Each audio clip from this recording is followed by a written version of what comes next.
is about taking the means and placing one's trust in Allah. It's about taking the means and placing one's trust in Allah. It's not about just placing your trust in Allah and not doing anything. And it's not about taking the means and believing in the means. I think today we have two extremes. We have a group of people who believe in the means, in their education, in their intelligence, in their abilities. That's an extreme. They believe in the medicine that they take. I have a headache, I took paracetamol, the paracetamol will make me better. They forget about Allah. And then we have another extreme. Those who say, you know what, we won't take the means. We won't take medicine. We won't go to work. You know, this pot of rice is going to cook by itself. Right? This is another extreme. It doesn't work like that. You must take the means and you place your trust in Allah. Now, does taking the means mean that you have belittled placing your trust in Allah? No, my dear brothers and sisters. In fact, from the completeness of tawakkul is to take the means, study well, study hard, plan well, strategize well, go to work, look for a job, do your best, and then put your trust in Allah. Lock your house and put your trust in Allah. This is from the completeness of tawakkul.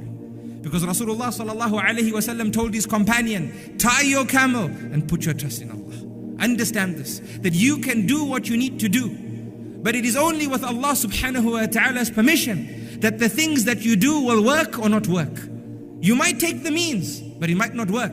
Yaqub alayhi salam, when his sons were going back to Egypt for a second time, Yaqub feared the evil eye falling upon his sons.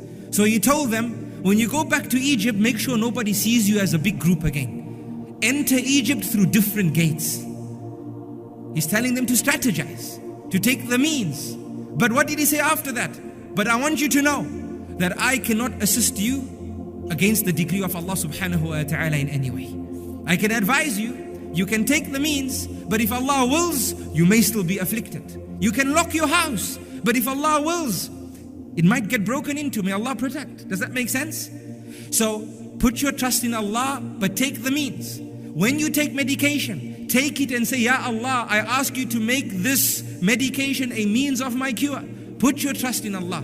Because you could take medicine, but Allah could decree that it won't work. My dear brothers and sisters, just to offer some evidence to the fact that we must take the means, Allah tells us in the Quran, when He commands us to Salatul Jumu'ah, that after the Jumu'ah is finished, فَانْتَشِرُوا فِي الْأَرْضِ, go out in the land. وَابْتَغُوا مِنْ فَضْلِ اللَّهِ, go and work. Go and do your job. Go and earn. Why does Allah command us to this? If tawakkul is about not taking the means, does that make sense? So if somebody tells you tomorrow that what's the evidence that I need to take the means, tell them the evidence is that Allah commands us to go and work after Salatul Jumu'ah. Why would He command us to do this? Indeed, He's the provider, right? So this is evidence, inshallah.